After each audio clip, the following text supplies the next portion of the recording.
Hello and welcome to A Trip to the Movies, where each week a special guest takes us on their perfect night out at the cinema. This week we are joined by a brilliant writer and director who exploded onto the horror scene in 2002 with Dog Soldiers before following it up with one of the scariest movies ever made in 2005's The Descent. He went on to deliver the excellent Doomsday and Centurion, as well as helming two of Games of Thrones' greatest episodes in Blackwater and Watchers on the Wall, and currently has not one but two movies in the works. Here to tell us about all that and take us on his perfect night out at the movies, it's the brilliant Neil Marshall. Neil, how are you? I'm good. I'm very happy to be here. Oh, it's lovely to have you here.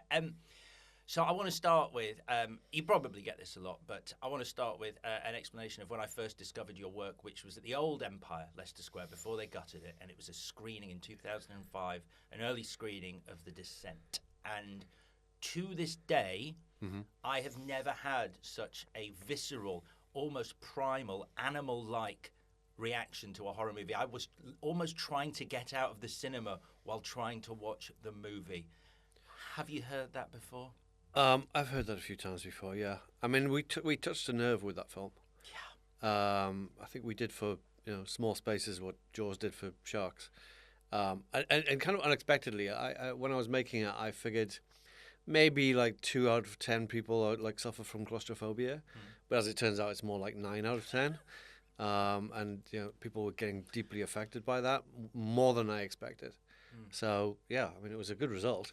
I was happy about that. It was just this wonderful, nightmarish, holy trinity of like scares with monsters and the claustrophobia of potholing. The crawlers, I distinctly remember the first introduction of the crawler is where you kind of half see it. I think it's drinking from an underwater lagoon, and you kind of glance it, and it's seared into my mind. Yeah, and it appears like there's crawlers in various shots before that are just kind of like in there, sneakily kind of in there, and we kind of blended them in the background. And we did this thing where we kept the creatures hidden from the actors.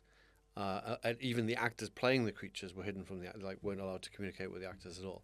So, and the designs, the actors didn't see anything. They had no idea what they were getting into with the crawlers at all. So, and then we managed to, that scene in the dark with the infrared, when they turn around and see it for the first time, that was the first time they actually encountered the creatures. And the first take was a complete disaster because they literally just ran screaming from the set.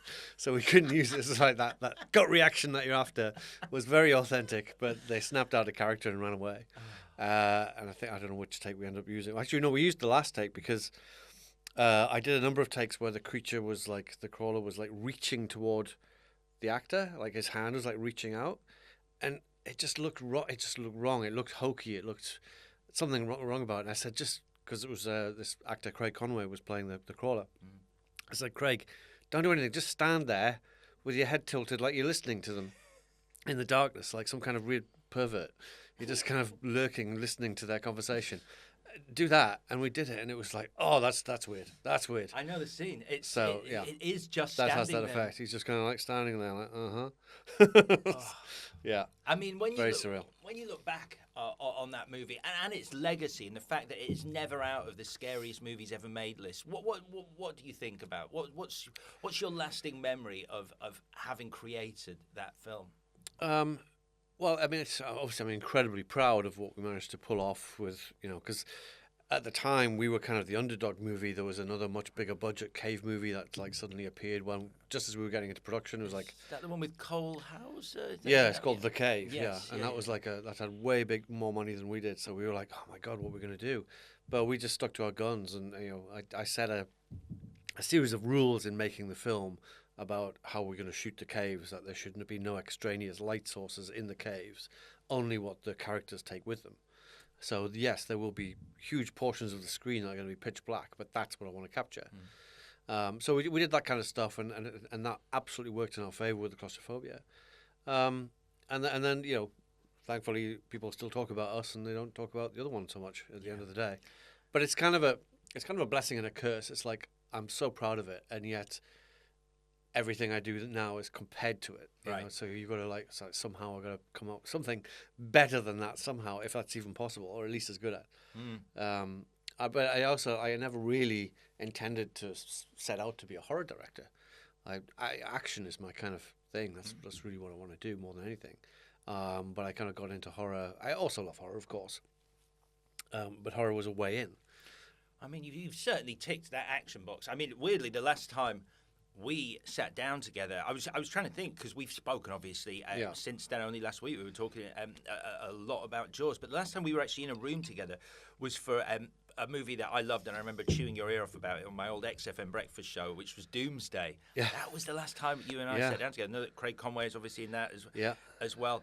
But it's still one of my favourite premises for a film, the idea of rebuilding Hadrian's Wall in a dystopian future. Well, I've kind of ended up doing sort of a wall trilogy between that and Centurion, which ended with the building Hadrian's Wall, and then the episodes, the Watchers on the Wall in Game of Thrones was, and let's face it, that big wall in Game of Thrones is essentially like Hadrian's Wall. So that's my wall trilogy there. I don't know why. It's probably growing up in the shadow of Hadrian's Wall in Newcastle. Yeah. It definitely had an impact, and the idea of like, what's up there? What was it built to hide? It's like, it's like when you watch King Kong and you're like, okay, I get this big wall there. So what were they hiding behind Hadrian's Wall? And that inspired Centurion. But with Doomsday, it was that, what if they rebuilt it? What would be a reason to rebuild it? And now, of course, post-COVID, there was a day during COVID when they closed the border between England and Scotland. And I was like, oh my God, it's happening. It's really happening. They're going to build the wall. Oh my God. Yeah.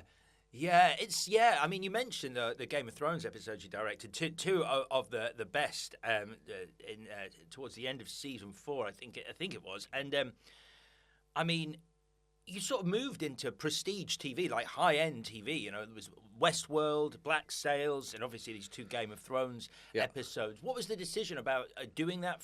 Did you want to try your hand in that environment? And did you want to? Were you being offered action to direct, which obviously you wanted to do? Yeah. It was part necessity, part choice. It was really at that particular time, the kind of funding sources to make my features in the UK had kind of stopped or dried up. Celador, who financed Centurion and Descent, basically kind of Celador Films had decided to quit while they were ahead. They did Slumdog Millionaire, won all these Oscars and stuff like that, and thought we'll stop now. We'll end on a high note. What a weird decision, though. It's not going to get better than this, so let's just stop. So anyway, they packed that in, and Pathé they weren't going to do financing anymore. They were going to stick to distribution. So it was kind of like, well, I couldn't get films financed here, but then by not really a chance as much as anything, but because I'd done Centurion, a lot of the crew, particularly the stunt coordinator Paul Herbert and the horsemaster Camilla Naprou, went from that onto Game of Thrones. And then come to the end of season 2 of Game of Thrones, they were preparing to do the Battle of Blackwater, their first big battle sequence, battle episode. And their original director dropped out at the last minute. I don't know who it was, I don't know why he dropped out, but he dropped out with 2 weeks before filming. And so I get a phone call on this Saturday morning saying, Paul Herbert just gave us your phone number and showed us Centurion, and we can see what you can do. Will you come and direct this episode for us? And I was like, yeah. How long do I get to prep it? Like a week. Oh my God, because those are epic battles, both of them. That was a busy week.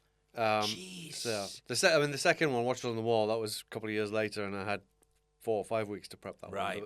Blackwater was a week's prep. It was nuts, absolutely nuts. Nominated for awards as standout episode and what have you. But it was an incredible experience. I mean, it was a great bunch of people involved in that show. Really, really, and the writers as well, the creators, very embracing of a director's opinions and thoughts, or whatever. And what I basically did with that was, because the script initially, it made no sense as a battle. It had to make logical sense as a battle. And when I'm not studying films, I'm also into kind of military history and stuff like that. So I applied that kind of learning to the script to say, well, this is what they should be doing. So giving them siege ladders, giving them a battering ram, giving them stuff that they could do was all part of that process. So because writing action in a script is a funny old business anyway. You hear some writers talk about how, famously, I think it was like, this is the greatest car chase, and they leave, and that's it, and they leave it to the stunt coordinator and the director. I could never do that. never do that. No. It's like I'd rather hand all the drama stuff to somebody else and do that. Like honestly, like I think my dream job would be to like a second unit action director on like a Bond movie or something like that. I think that would be awesome.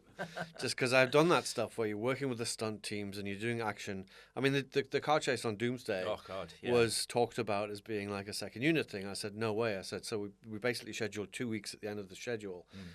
And we added it on and we did it all there. So I was there every day to do all the stunts and everything like that. It's like, because that's, I can't hand that over to somebody else. Because there's a language to it. It's a bit of an action junkie. I mean, that car chase, you know, I'm sure you know this better than me. So, I'm not I'm probably telling you what you already know. But for anyone who doesn't, it's like there are beats. It's like it's like a little waveform, and then obviously with the exploding bus as the car goes through it, it's like that's your fist in the air moment. Definitely. Yeah, it's trying to create a momentum. I mean, every good action sequence is a movie unto itself. It should have a beginning, a middle, and an end, and have drama and story unfolding with the action. So yeah, yeah. I left a movie out of the introduction because we don't have to talk about it, but obviously it is a big studio movie. But I think you've kind of washed your hands of it, which is why I didn't bother to mention it. Which is obviously the famous Hellboy reboots. That's infamous, I think. There you go. Yeah, you've basically excised that from your CV. That's not yours, really. Well, I don't have a tattoo of that one on my arm. So I love that. I couldn't believe that when you showed me. You've got tattoos of all your movies. And only the stuff that I've written and directed. So like I don't have any of the TV stuff. Sure. And I don't have Hellboy because I didn't write that. So it's just the films I've written and directed. I kind of mark each one as a tattoo. So that's cool. Because it was like I wanted to get a tattoo, and it's like, well, what is the most personal thing I could get? And I just thought, well, it's my little movie babies, But no Hellboy though. No Hellboy, no. No, I mean, I don't know. I get people coming up to me all the time saying that they loved it. I honestly, I didn't want to say it because I didn't know what your reaction to people saying that might be. But I kind of enjoyed it. Yeah, It's just that there's nothing of me in it. Right. It's not. I was completely like overruled on everything on that movie, and it was an unpleasant experience because of it. Right. So it's not a treasured memory in any way, shape, or form. And I always thought the script was ropey as fuck. So, I don't have any great passion for it, but I'm glad other people like it. If they get something out of it, that's fine. Yeah, I think people wrongly attributed one aspect of it to you, which wasn't yours, which was the gore, because you're famously a great gore head. But actually, you'd have done it practically, right? I would have done it as practically as possible. Yeah. I mean, coming off Game of Thrones, my idea was that, I wanted the giants to be real guys and do them in the same method that we did on Game of Thrones, because those giants on Game of Thrones, they're flawless. They're photographically real because they are real. They're just blown up and put into shots, and it looks great. So I said, well, let's do that with this as well because it'll look fantastic. And they were like, no, we're going to do it all CGI, and we get a big cartoon mess instead. So it's like, whatever. Fine. Well, let's look ahead to more exciting stuff. Stuff that you have written and directed with your writing partner. You've got a couple of movies coming out, though, which is obviously one of them you're getting a tattoo for today. Let's start with Duchess. Yes. First of all, so this is you can tell me in more detail. It's a crime thriller, a violent crime thriller. Yeah, I think the violence kind of that's inherent. Sure. I would be weird. It's a romantic crime thriller. It is a romantic crime thriller with violence as well. But no, it was. I wanted to do a gangster movie. Right. It's a female gangster movie about this East End London girl who falls in love with a diamond smuggler. And he's running a kind of operation out of Tenerife in the Canary Islands, smuggling in diamonds from Africa and stuff like that, and doing his thing. And she gets involved in that whole thing, but then it all goes tits up when there's a betrayal, and then she ends up going on this mad quest for revenge at the end of it, and ends up kind of taking over the whole cartel. Cool. So, it's a lot of fun. It's a lot of fun. A very different, change of pace for me, but a lot of fun. It's still action packed, lots of shootouts and. Yeah, some brutality. Sounds good. That sounds good. So that was in Tenerife, and yet the the movie you're getting a tattoo for today. Would I be right to say that this is a dipping your toe in another genre that you previously not explored, which is a psychological crime thriller? This is Compulsion, a psychological thriller. Sorry. Well, yeah, it's like two different genres that I wanted to do. One was it's an erotic thriller, Right. because I love those great erotic thrillers from the 90s, all that kind of stuff. Yeah. Basic Instinct, Fatal Attraction, Single White Female, all that kind of stuff. That whole genre. And I was talking to some distributors, and they were saying, there's a real market out there for this, but nobody's making them. So I was like, what the hell? Let's try and make an erotic thriller. But I was also, while I was doing it, I was drawn into like, well, I'd like to do like a giallo type film, and combine the two. So it's kind of a little homage to giallo, and it's erotic thriller. Everything's kind of thrown in there, and it's psychological, and it ends in lots of bloodshed, of course. That's great. So you're a busy man at the moment. It has. I mean, I shot a Duchess, summer of 22. Right. We finished that completely in like February, March of this year. It played in Cannes at the market screening in Cannes. So we're just in the process of like selling that now. We did it in a different kind of way, which was like we fully financed it without selling any territory. So it's like it's finished, but it's ready to be bought by somebody. Right. Be it Netflix globally or maybe independently, like around the world, whatever.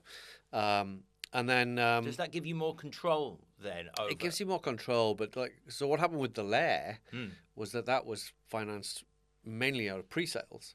So you've essentially you've sold your movie and got the money for the sales to make it. So then once it's made, you're just handing it over to those people, and there's like, well, where's our income come from that? Where does the profit come from that?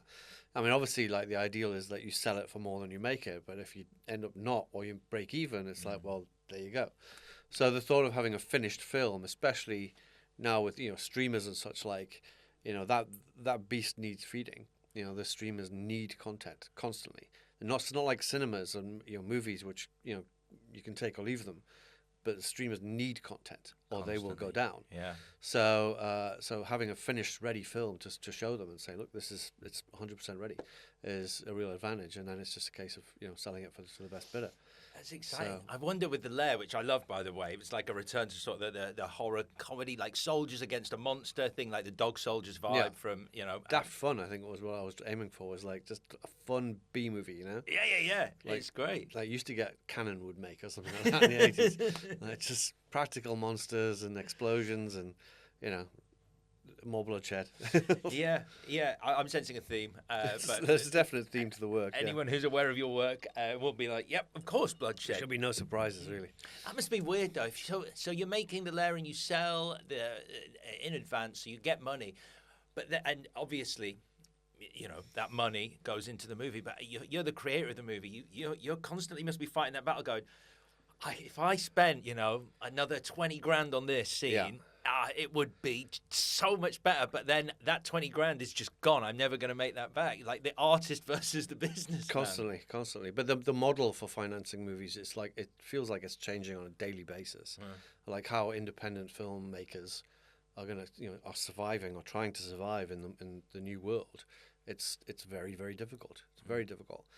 Back in the days, even obviously back in the days when movies just went to the cinemas, and that was their profit stream, from box office, and then the golden days were when we had that plus DVD, and then films could really make some money back. But now it's so difficult for filmmakers to make their money back if they're not involved in a bigger budget studio film. It's tricky. Yeah, the landscape is strange. Yeah, because I mean, there was a period where studios were looking for original ideas, but now it seems to be like really small movies or your behemoths. It's like they're spending $250 million on an event movie that they then need to make back, so they're funneling everything into that because it's like that's why people go to the cinema, for these big IPs for the event. But then the flip side of that is that streamers or whatever should by rights be buying up lots of content because they need it. Well, they are, but they're buying it for peanuts because they know the filmmakers have to sell their product, so they're kind of like, oh well, we'll just give you nothing for it essentially. We'll pay bottom dollar for it because you have no other choice. So it's kind of the filmmakers are suffering at the end of the day, as we always do. Yes, we've tortured artists, right? It's a thing. It is the way of things. It's a thing. All right, well, seeing as we are talking about cinema, let us head to our virtual cinema. I'm excited about this. You're about to enter another dimension, Neil, where our virtual cinema awaits. You are our guide. We are your audience. Let's go on a trip to the movies. So we push open the doors to our temple of film and find ourselves in the foyer. There's an excited buzz, as there always is in a cinema foyer. The hum of anticipation. It's your perfect cinema trip, Neil. Who are you picking, living or dead, to go with you? Well, I picked the guy who inspired me to make films in the first place, which is Steven Spielberg. Steven Spielberg. I thought I'd aim high. It's great. It's your perfect night. It's kind of like the ultimate movie geek, so I thought it'd be a good person to go with, and presumably he wouldn't talk all the way through the film or be on his phone. So that's always a good choice if he was. That'd be so disappointing. Just on WhatsApp, just playing Candy Crush while the movie's on. And when did you first? What was your introduction to Spielberg? Well, what we talked about the other day was probably seeing Jaws on the TV, for the first time. But for me, the thing that changed my life was seeing Raiders of the Lost Ark. I was 11 years old. I saw Raiders at the cinema, and I saw the making of Raiders on TV. And it was the combination of the two that was like suddenly like, oh, I understand it. I understand it now. It was like, this makes that, and I love that, so I want to do this. And that was it. It was like, I want to do that. And I was 11 years old, and my best mate at the time, Mike Johnson, who's now a screenwriter, a very successful screenwriter, wrote Sherlock Holmes and things like that. We got hold of his mum's cine camera, Super 8 camera, and within weeks we were making our own movies. So, I mean, you were literally doing what Spielberg was doing when he was a kid because of Spielberg. Yeah, I mean, it's I think for our generation, there's a lot of filmmakers who had that same story of like, well, we just got hold of a camera and we just started shooting shit and learning the process. And it was, you just had a camera and we shot it, we got the film back and we edited it, and put music to it, and got a microscope and a needle and scratched animated effects on frames. Really? So you could have somebody have lightning come out their fingers or something like that. Like just ridiculous stuff. Yeah. Do you still have these? Are they somewhere like locked away? I still have them. Wow. I'll send you a couple for a laugh sometime. Yeah, I'd love to see them. That's amazing. Amazing. Because they're all like Indiana Jones rip-offs. They're all like either me or him trying to be some because we had some local woodland, so we'd like go there and like pretend it was the jungles of Peru, and try and do stupid stuff, really stupid stuff, but incredible learning experience. Yeah. I mean, like we talked about the other day, Jaws was a huge win. For me, it was a combination of Jaws and Duel, which in many ways I think is a kind of proto Jaws. I remember. Definitely. I saw Duel later on. I think it was one of those wonderful, when Alex Cox did his movie drama and stuff like that. I think Duel was maybe on one of those. I saw it for the first time. Yeah, I discovered so many movies through that show. Me too. What was it? Q the Winged Serpent. It was Movie Drome and the Incredibly Strange Film Show, whatever. Like this, but the Movie Drome was incredible. Like the amount of movies that I saw for the first time then was great. Yeah. All right, it's you and Spielberg. It's me and Spielberg going to the cinema. Okay, there's a clock on the wall in the foyer. It reads a specific time. What time of day have we gone to the cinema? I think the evening. It's a good time to go and see a movie. You want to come out in the darkness and stuff like that.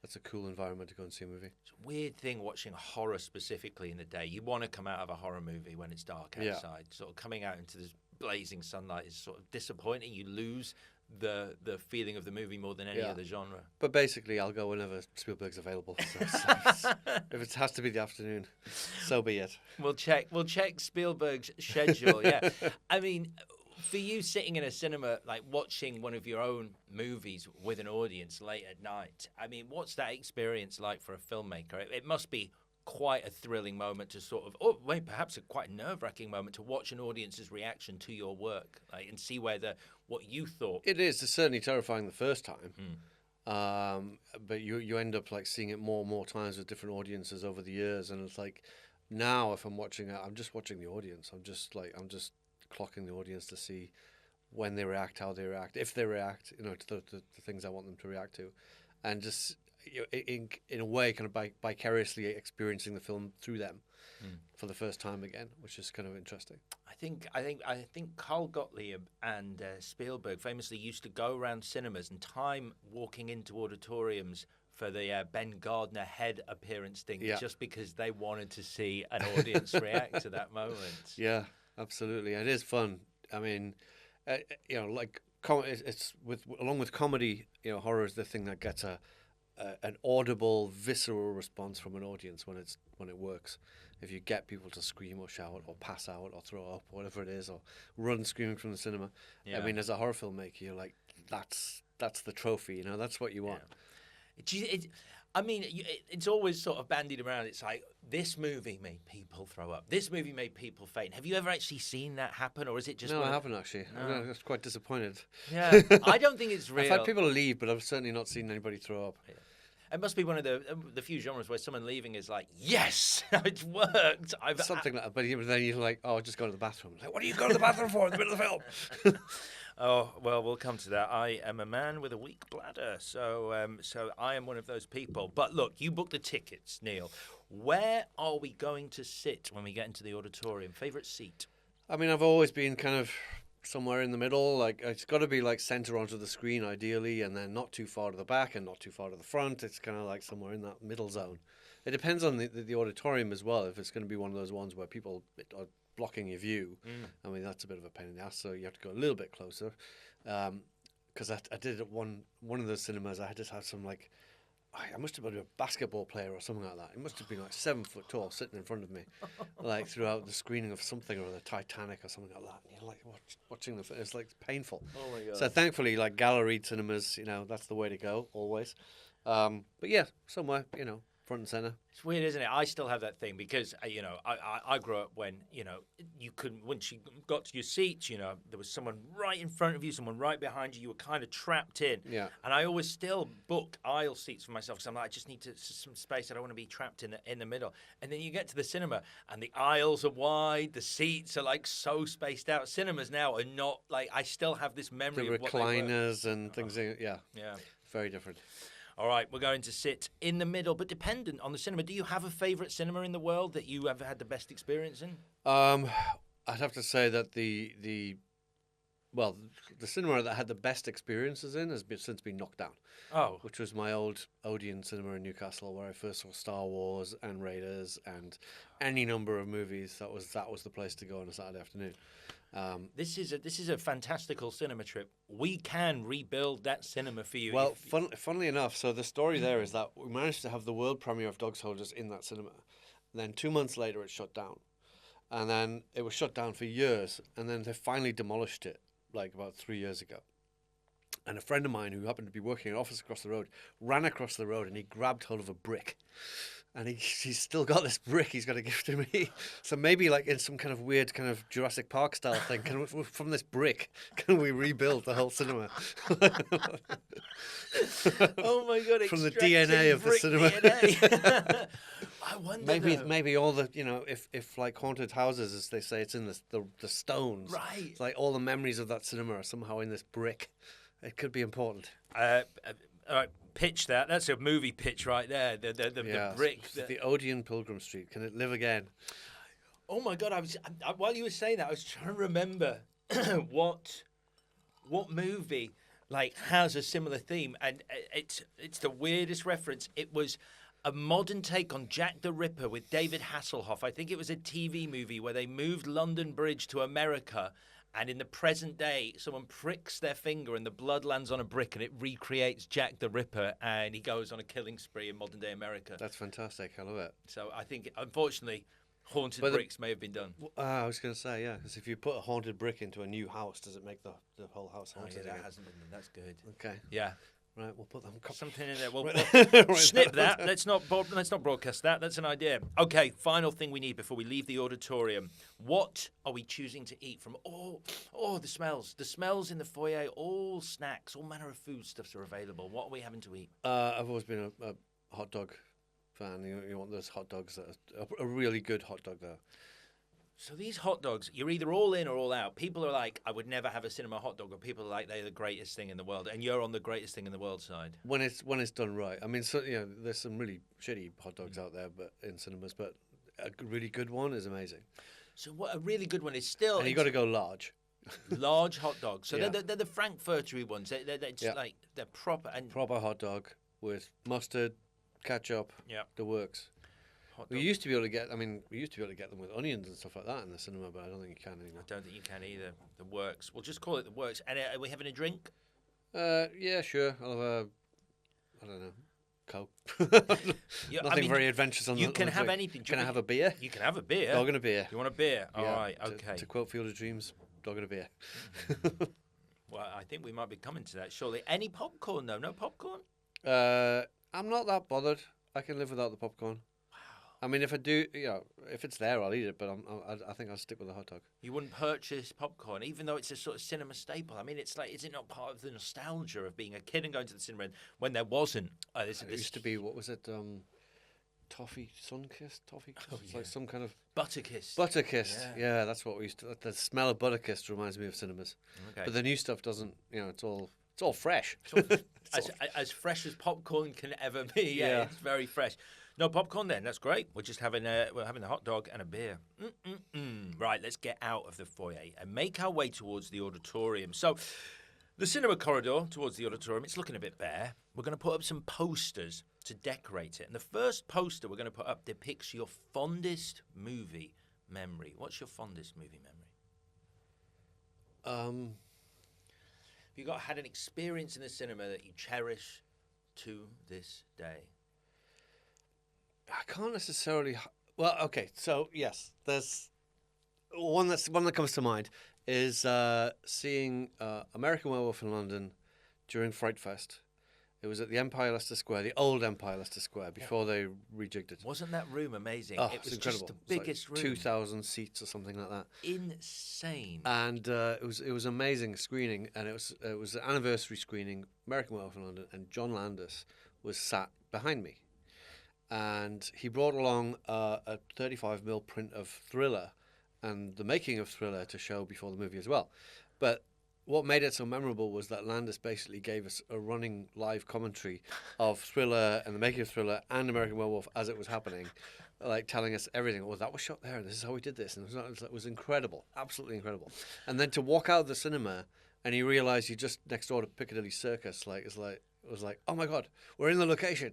Everyone follow me. Let me take you on a tour. It was an amazing experience.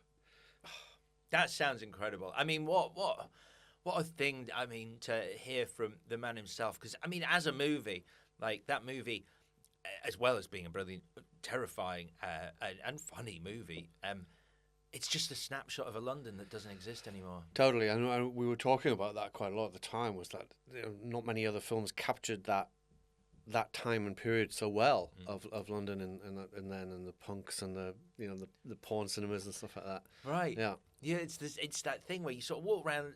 I think when you walk along Piccadilly Circus now, there's a Boots, there's a Gap, and there isn't an erotic theatre. It's all very safe and sane. Yeah, I miss that. I sort of watched that and I go, I'd love to have been sort of kicking my heels around Soho when it was proper seedy. Yeah. Yeah. I think it's lost that edge a little bit. It has. All right, brilliant. That's great. Okay, you're putting up a poster for American Werewolf in London. I'm assuming you love that movie. I do. Well, I mean, obviously, between that and The Howling was two big inspirations for Dog Soldiers. So, yeah. Yeah, and again, I like Dog Soldiers. The practical effects, that whole transformation sequence is just... Well, yeah, no, that was part of the reason I didn't do a transformation in Dog Soldiers, because I was like, well, I have to do it practically, and I can't beat American Werewolf in London, so let's just not bother. So what I actually did was I said, let's just script from Carry On Screaming instead, where basically he hides behind the furniture and pops up as the creature.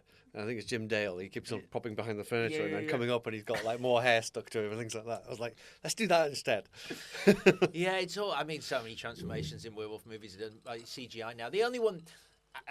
Look, it is not a good film, and it's CGI, and you're never going to have the same reaction to practical effects. But I did quite like this one element of Van Helsing, Stephen Sommers' Van Helsing, where the werewolf transformation, he actually sort of peels his own skin off to reveal the fur underneath, which again, it doesn't look great, but when you look at it and go, as an idea, that's quite interesting. Oh, as an idea, absolutely. There's different ways. I mean, Company of Wolves has two amazing transformation sequences and done practically, which are similar kind of thing. One where the guy opens his mouth and the wolf's snout comes out of his mouth and stuff, and his face like rips off. And it's like, that's incredible. It's like trying to come up with new ways for werewolf transformations. Yeah. But yeah, so I went for the hide behind the furniture version. It's a great moment, though. All right, the second poster, as we carry on down this corridor, that we're going to put up depicts your worst movie memory.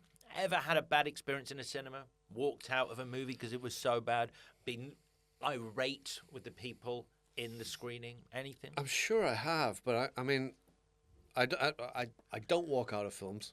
Me neither. No matter how bad they are. I think it's like no matter. I think even with the best one in the world, people don't set out to make bad movies. That doesn't mean to say that they don't make them. I think the miracle is that good movies get made. You know, trying to get several hundred people all to agree on one thing is difficult at the best of times. But if that thing is a vision, if it's somebody's vision, like to make that happen, that lightning in a bottle, it's like that's the miracle is that good movies get made. It's not that surprising that bad movies ultimately do get made. But I'll still see it through. I want to see what happens in the end. I want to see if maybe it redeems itself. Who knows? Or maybe it has some other values that you don't see yet. Because some kind of quote unquote bad films are brilliant in their own way. They're hilarious or that whatever. Or you see the heart and soul that went into it, even if it was horribly misguided. You see the passion that went into it, which is why I'm a huge fan of some of the really terrible sword and sorcery films from the 80s and things like that, because they see that they were made with love, but they're just awful, and I love that. Beastmaster, for example. But bad experiences, I mean, there's always been like dickheads on their phone or dickheads talking or things like that. I can't think, there hasn't been any fights, there hasn't been any fires, there hasn't been anything like that. So nothing too terrible, really. Well, I'll just put up a poster of some dickheads on their phone. That's a good poster. Dickheads on their phone. Dickheads on their phone. Who does it? I just honestly, it's just. What's worse is in some of the multiplexes, gangs of kids who just walking from theater to theater and nobody's stopping them. They just go in wherever they feel like it mid-film, talk all the way through it, get up, leave, go into another cinema, just killing time. And I like that kind of stuff. Just like this is our church. We are worshipping here. Well, it's because films no longer have the value that they once did. They're disposable products now. You can watch them on your phone. They're completely disposable. For our generation, they were precious. You saw them in the cinema. You weren't going to see them on TV for another 3 years if you were lucky. So I think that's the difference. Is there's no respect for the craft so much. It is. It's the ceremony of the event, and it's the effort of going out of the house, getting on a bus, going to the cinema, going into the cinema. I think you're absolutely right. I think it's as simple as if you are always 2 clicks away on a remote from watching a movie. Do you value it as much purely based on the effort you've had to put in to see it? Yeah, I think as I say, they're now treated as just disposable commodities. Yeah, easy come, easy go. But I love the fact you haven't walked out of a movie. Like I said, I'm the same. I don't think I take umbrage with anyone who says, yeah, I've seen that. And if they've walked out, I'm like, you don't get to say that. You have to stay till the credits to say you've actually seen a movie. Yeah, I think so. Right then, our third poster before we get out of the auditorium. We've got one more poster after this. Our third poster depicts the last performance that brought you, Neil Marshall, to tears. Yeah, that's anybody who knows me knows that I don't generally weep at movies. Not a crier? No, I'm not a crier. Okay.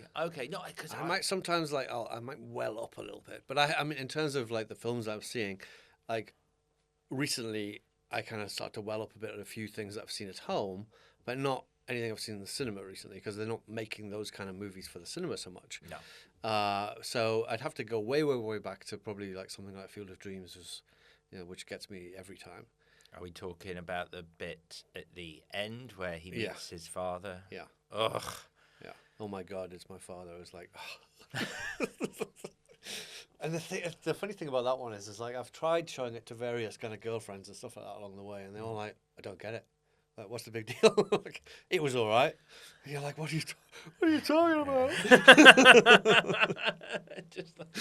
You can go now. I'm just going to be here for a bit. Other guys are just like, oh my God. Which makes it kind of unique. There's not that many weepy movies that are designed essentially for guys. Yeah, so I like that fact. That's true. Yeah, well, yeah. But there was a few like E.T. always got me and stuff like that. But not recently. I can't think of anything that's really hit hard. I have a weird thing where I sometimes cry at amazing action in movies. I have this weird reaction to if an action sequence, like the car chase at the end of Doomsday, when all the beats are there, I just feel it coming. I'm just like, this is so beautiful, I'm going to cry. Yeah, you want to weep with joy when you see Mad Max Fury Road or something like that. Yeah. I can't believe this film exists. I'm so happy. All right, let's put up a poster for Field of Dreams. Okay, time to announce your unpopular movie opinion. The final poster we're going to put up is for your unpopular movie opinion. Okay. My unpopular movie opinion is that Skyfall sucks. So this is the widely regarded as this is the highest grossing Bond movie of all time, and widely regarded as the best, maybe alongside Casino Royale, of Daniel Craig's era. But you're saying no. Well, yeah, I'm saying no. Why? Well, there's a few reasons. Part of the fact that some of the action is really badly staged and illogical. I mean, all that stuff with the bomb in the underground and the tube train coming through the roof and all that kind of stuff. It's just like, that's so bad. And like it's mentioned it's at rush hour, and yet the tube that comes through is completely empty. And it's just like, how did he time him to be standing there as the tube? It's like, come on. So that logic kind of stuff breaks is down. The logic of the action is terrible.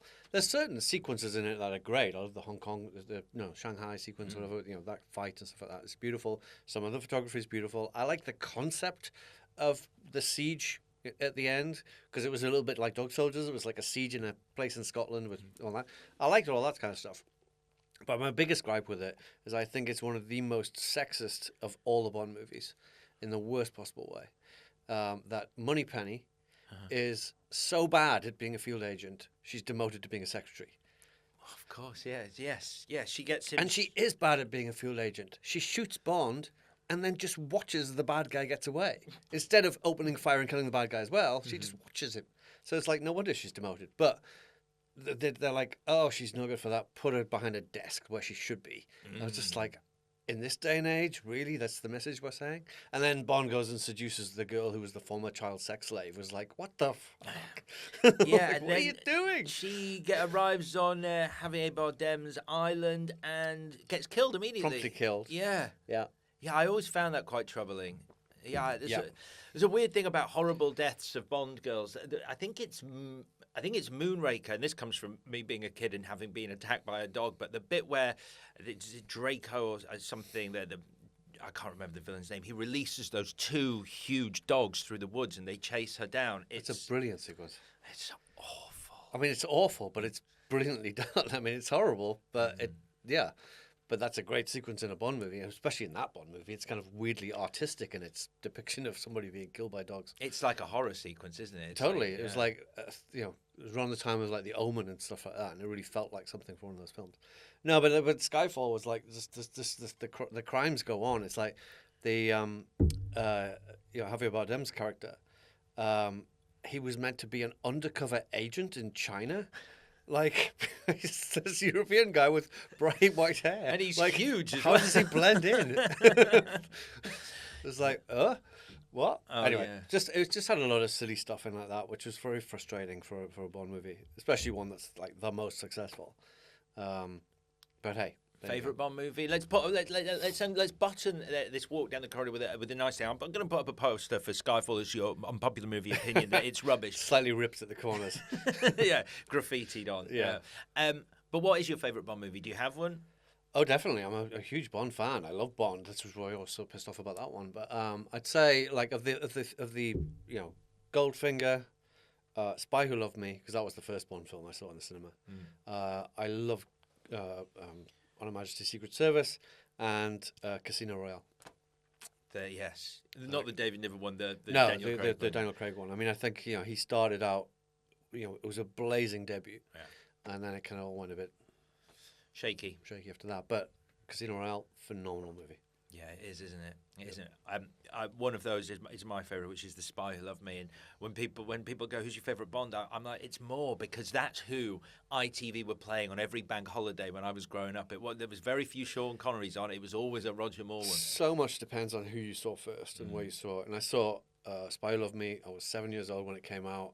Went to see it with my family at the ODEON, Pilgrim Street, on the big screen there, and it was seeing him go off the cliff and the Union Jack and everything, and the audience just went nuts, and it was just like one of those primal moments as a kid of like, movies are great, I like this. Yeah. Right then, let's head into the auditorium. Now, there is a queue of people wanting to join yourself and, of course, Mr. Steven Spielberg in the auditorium. Now, do you want to let them in? Do you want a busy auditorium? Do you want to feed off the crowd's energy, or do you want it just you and Steven? No, it's got to be busy. It's like if it's going to be the two of us, we could do it at home. Yeah. It's like, so, yeah, busy. I want to feed off the energy, want that buzz. You know, a good movie generates incredible buzz. You feel it in the audience, and that's cinema. That's great cinema. When you have that shared emotional experience with a crowd, it's phenomenal. There's nothing like it. Like, you know, a bit like as you were saying about Bond and who you saw first. It's the set of circumstances in which you see a film can dictate your feeling about that film. It's like the whole package is part of it. It's like, yes, the film is primarily the biggest part of it, but the circumstances in which you see it, which is why watching a movie at home on your sofa does not create these memories that going to the cinema does. And it can be anything. It could be a great comedy where everybody's laughing their asses off around you. That's really that feeds you because laughter is infectious. Or if it's fear, like you're watching Blair Witch or something like that for the first time when everybody's shitting it. You know, was feeling that, or watching Schindler's List. You know, you could feel the emotion in the audience. I mean, it was incredible. Or Private Ryan, it was like, you know, everybody was shell shocked at the end of it. Yeah. But we all shared that experience together, and it just made it so much better. Well, the crowd go wild. They're pouring into the auditorium. They're taking their seats around you and Stephen, who are in the middle. Right. Let's play a few things on the big screen before we announce the movie you've picked for us this evening. The first thing I'm going to play is the movie you're most looking forward to, a trailer for the movie you're most looking forward to seeing at the cinema. Well, I mean, currently it's Indy 5. Okay. I mean, optimistic? But, well, cautious. Right, sure. Cautiously optimistic. Sure. Yeah, I mean, I've come to terms with the fact that it's not going to be Raiders. It's not going to be Temple of Doom. It's not going to be Last Crusade. It's not going to be like that. Not because if the film was perfect in every way, I'm not the same person that I was then. Yeah. So it's not going to affect me in the same way. It's not going to move me in the same way. So as long as I go in with those kind of expectations of like, I just want it to be a good film. Yeah. And I want it to be a good film, and I want at least at one point in the movie that the Raiders theme really belts out full. You know, John Williams gives it all. That's what I want. You've got, I mean... And I wanted to see him punch as many Nazis in the face as possible. Definitely. And Mads Mikkelsen, I've got a lot of faith in him as a villain. I think he's a brilliant actor. Yeah, and James Mangold, he's got form. You know, he's got chops. He's got the chops. And I hope that the villains get a good comeuppance. Like, you know, in the traditional, you know, they used to melt and explode and, you know, go into rock crushing machines and things like that. So, like, let's hope that they maintain that, because it was kind of missing from the last one a bit. Yeah, that was Kate Blanchett staring at a alien going, I see it all, I see everything, or something like that. Yeah.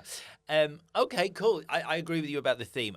Weird curveball reference, but my biggest problem with Joe Carnahan's A-Team remake was I was like, you've got the most iconic score in TV history, and you're not going to use it in the action sequences. Are you insane? Yeah. That is like, so what's the point of even doing it? Yeah. Yeah. But, you know, when they do kick in, when Mission Impossible kicks in with the theme, or, you know, some of these kind of film adaptations of TV shows or other movies or whatever, like, you want that music. You know, what Superman Returns, whatever you may think of it, that opening credits sequence with the Superman theme playing was like, oh, God, that, you know, Williams' theme playing was just awesome. You know, there's been a few things like that. Star Trek, Abrams' reboot, you know, when the theme kicked in at the end credits, was like, yes, this is great. Agree. If you've got those themes, then use them. Yeah, and you should never underestimate the power of that credit moment. I often quote it's Event Horizon, where the Prodigy's funky shit kicks in. It just somehow works in that moment for the credits. You just like, it's just such a sharp, and you're like, cool, this is got that. It's your last opportunity to give the audience that buzz when the credits roll. So if the Raiders March isn't playing at full volume for those end credits on what is, you know, going to be the last Indiana Jones film, then something's wrong. So we'll see. All right. Well, touch wood. Yeah. I think this might be fake wood, but let's hope. Right. Indy 5 is the trailer we're playing. So the next thing we're going to play on the big screen is the moment that makes you literally or metaphorically pump your fist in the air. Well, there's a couple of those. The one that first springs to mind was that I think it's one of the greatest stunts in movie history as well is in True Lies, when Schwarzenegger finally grabs Jamie Lee Curtis from the limo just as it goes off the edge. And the music swells, the music reaches its crescendo, and they do that fantastic stunt. He's hanging from a helicopter, she's hanging from him, and the car goes smashing into the water. I just think it's like that was one of those great moments of like, yes, Yeah. you finally got the build up to that. And I think that's actually, I remember reading about this. That's actually her. She does that stunt herself. Rumor has it, yeah. Okay, yeah. We're not 100% sure about that. Yeah. It seems unlike, I will say, I'm glad you said that, because when I read that, I was like, that seems really like more dangerous than like Tom Cruise might go, I might not do this one. It's like a big stunt. It is a big stunt. I'm not convinced that it's her doing that one. Maybe one of the shots is her for the secondary part of it or something like that, but I don't think it's her doing the actual stunt, because that would also mean it's also him, and like he's so I don't know. Yeah.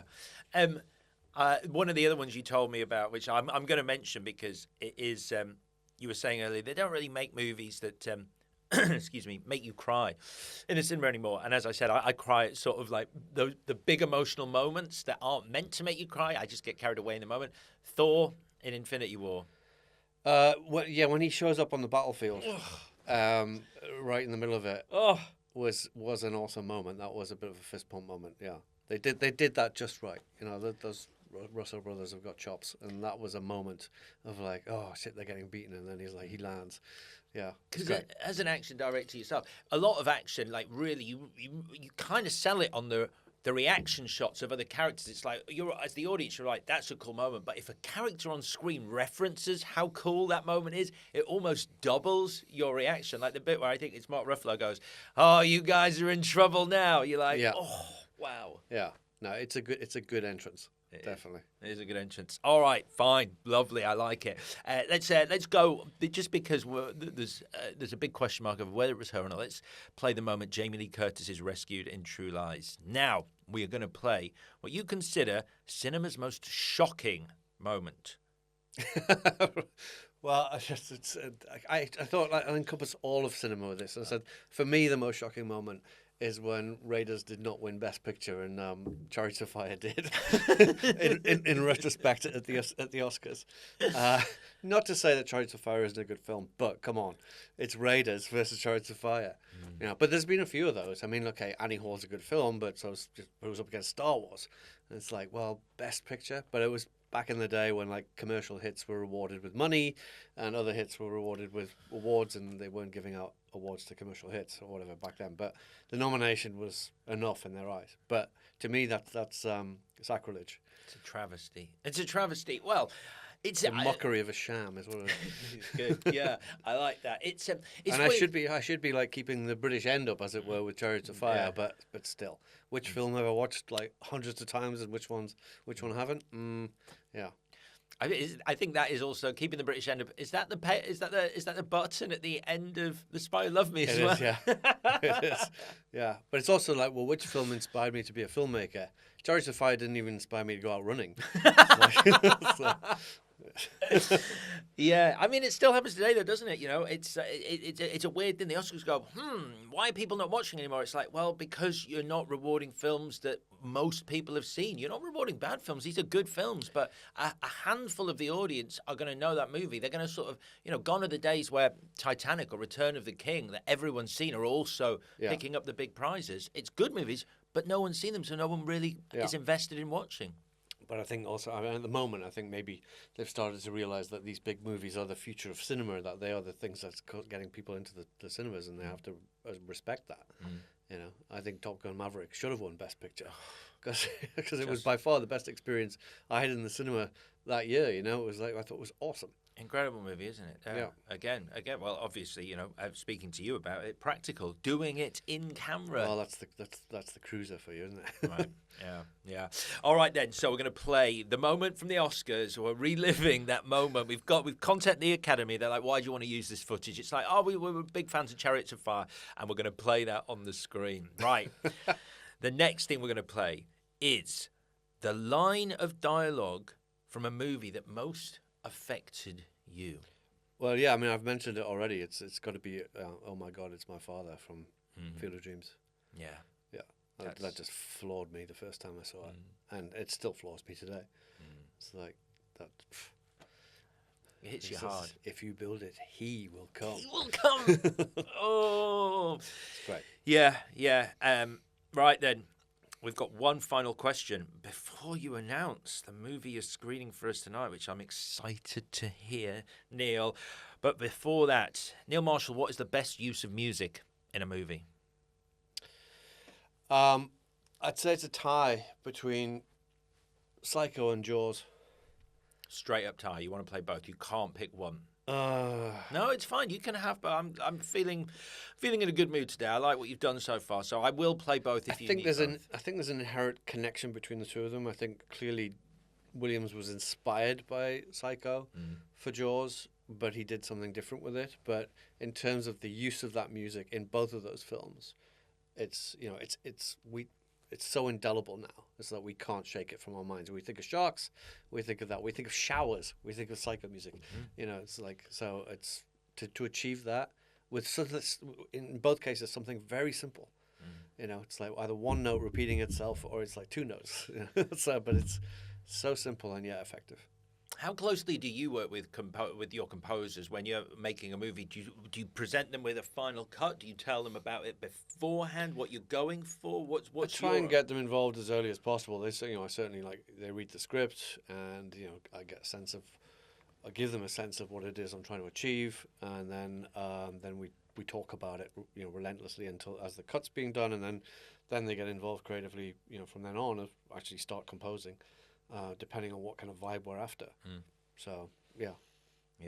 It's I might have mentioned this already when we were talking about Jaws the other day, but that famous story about again, who knows whether it's true, but it's a wonderful story of Spielberg had this idea of this huge orchestral theme for the shark, and he walks into the room and John Williams goes, "I've got this," and he plays dun dun dun dun on two notes of a piano, and Spielberg laughs and thinks he's joking. But I can imagine if you heard that for the first time on a piano.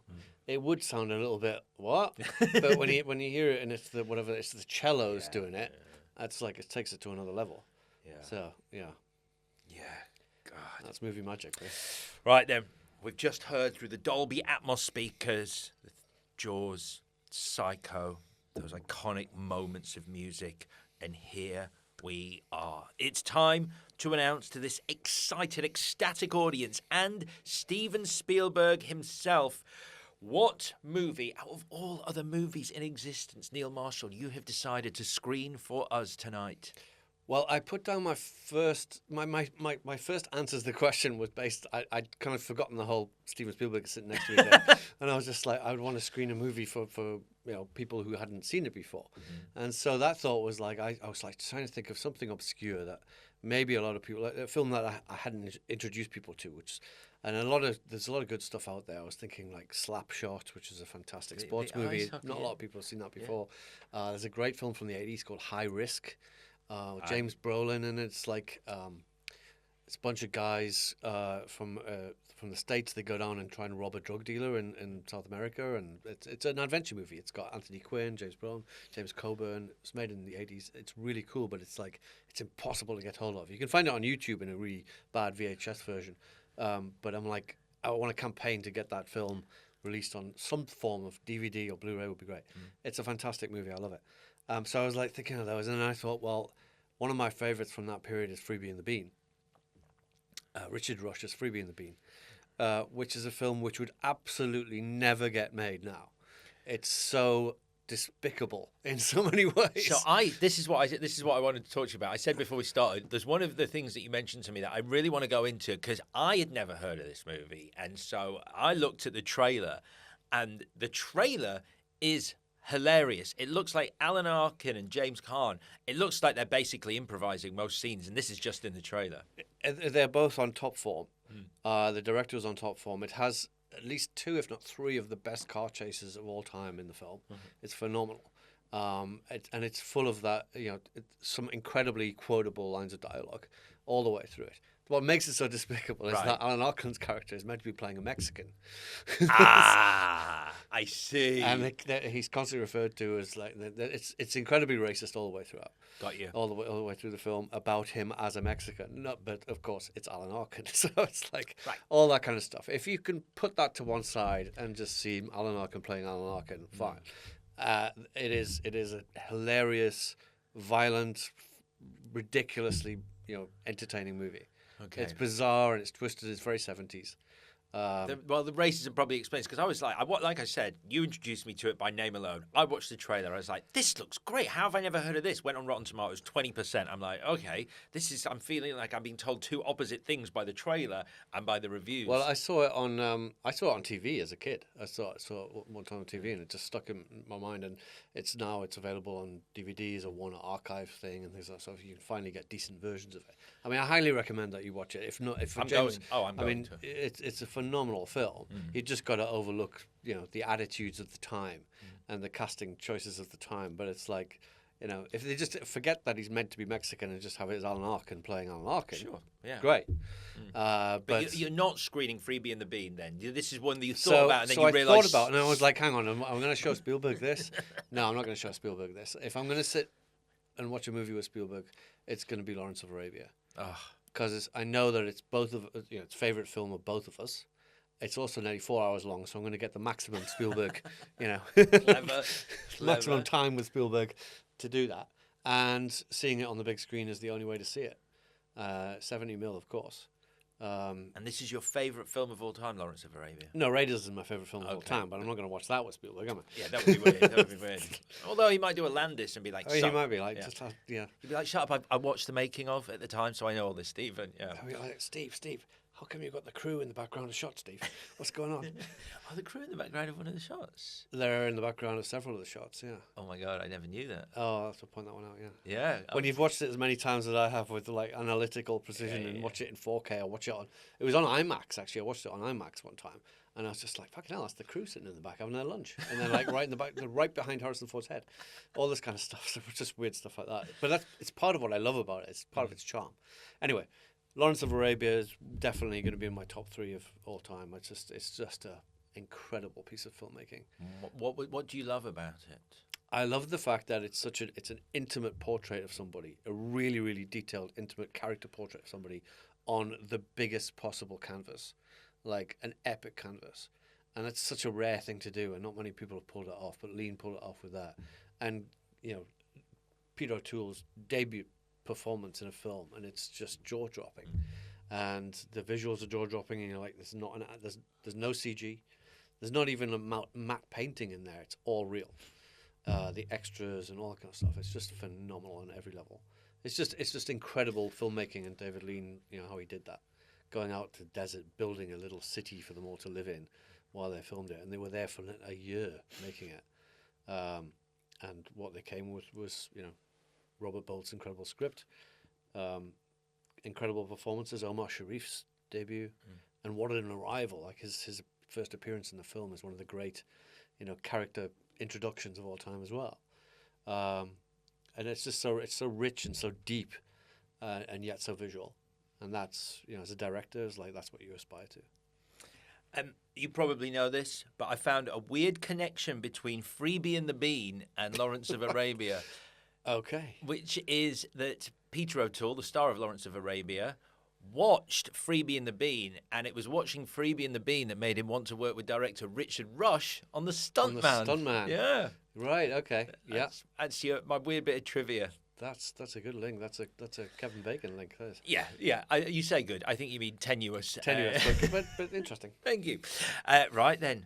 We finished watching Lawrence of Arabia, and that's it, Neil. The curtains have closed. The guests are milling out, smiling, chatting, and thanking you and Steven Spielberg for an incredible night out at the movies. But before you go, it's time for this week's mystery question, as we ask, what's in the box?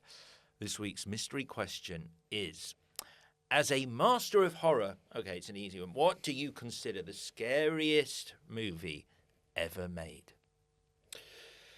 I don't know. This is an easy one. Okay, good. I like a challenge to end on. It's exciting. It's a question of what scared me the most. What has scared you the most? Because mine's a weird one that people go, right, mine was It, the TV movie, It with Tim Curry playing Pennywise. For whatever reason, Tim Curry's Pennywise haunted my dreams as a child. I remember being terrified by Salem's Lot on TV the first time. Is it the bit with the kid at the window? The kid in the window, all that kind of stuff. The Exorcist floors me every time. And what I love about that film is how realistically it's handled. Like, and it would kind of never happen today because everybody would want to jump to demonic possession straight away. But it's the fact that the girl's sick and they go through like the medical process of like, she's acting weird. Let's take her to a doctor. Let's do brain scans. And they do all these horrible things to her that are bad enough in their own right before they finally emerge at the notion of like, well, let's bring in a priest because there's something weird going on here. Yeah. And then it kind of ramps up to the next level of like, holy shit. But the fact that they treat it in such a very realistic manner, Friedkin did that, I think just lends so much weight to it that makes it truly terrifying. But people ask me recently and say, what's the scariest film you've seen recently? Yeah. And the answer I give there is, and this it's not even new, this is like 10 years ago, but nothing's topped it, is Lake Mungo. So our mutual friend Janine introduced me to the name alone. I haven't seen it. What is Lake Mungo? I feel like I'm in the dark here. I'd never even heard of it. It was released. It got a kind of very brief release. I don't know, it's like 10 years ago or something like that. I can't remember what they were called. There was like a group of films that were released together, and that was part of them. Oh, what was the name? Anyway, but so I saw it. I didn't see it at the cinema. I saw it on video. On DVD for the first time. Video. That's old school. Yeah, no, look at those. Yeah. I'm there with you. I'm like, I miss those video stores looking at all the VHS covers. And it's a pseudo documentary. It's a docudrama or whatever you want to call it. And it's absolutely, it's got such a kicker of an ending. Absolutely. But it's full of wonderful twists and turns on the way of like, holy shit, it's going this way. And just when you think it's one of these things, it's like, oh, no, it's not. Oh, fuck that.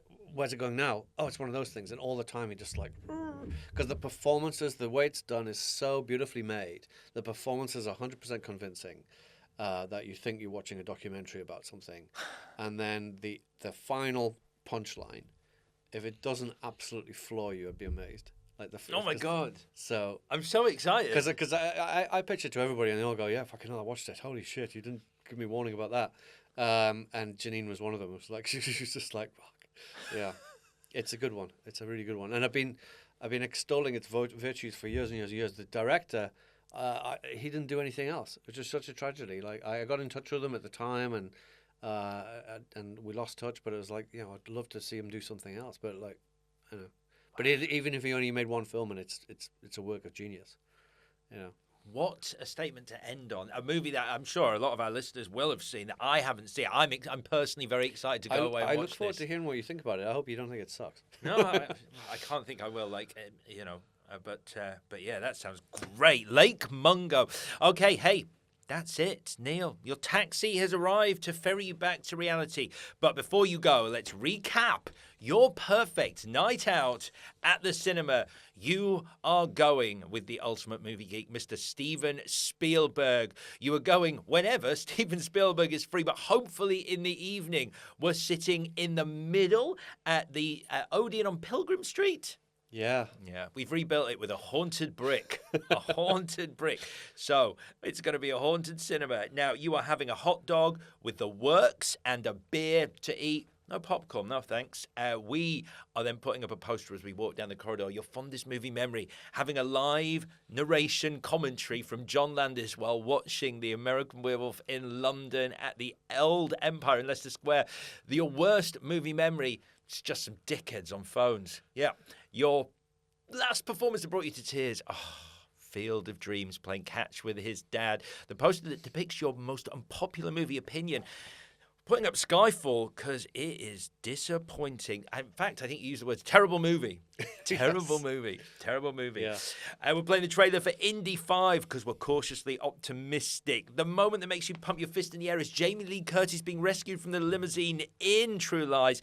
The most shocking moment, we're playing the footage from when Chariots of Fire is awarded Best Picture over Raiders. The line of dialogue from a film is, oh my God, it's my father from Field of Dreams. The best use of music is a double bill of Jaws and Psycho. Before we play Lawrence of Arabia, we might tease Spielberg with the trailer for Freebie and the Bean because it doesn't mention the ingrained racism. But we are watching Lawrence of Arabia. Neil, thank you for taking us on a trip to the movies. Have you had a good time? I've had a great time. Yeah. Thank you. Awesome. It was a good trip. It was a great trip. I loved it. And I'm going to go watch Lake Mungo now. Thank you very much.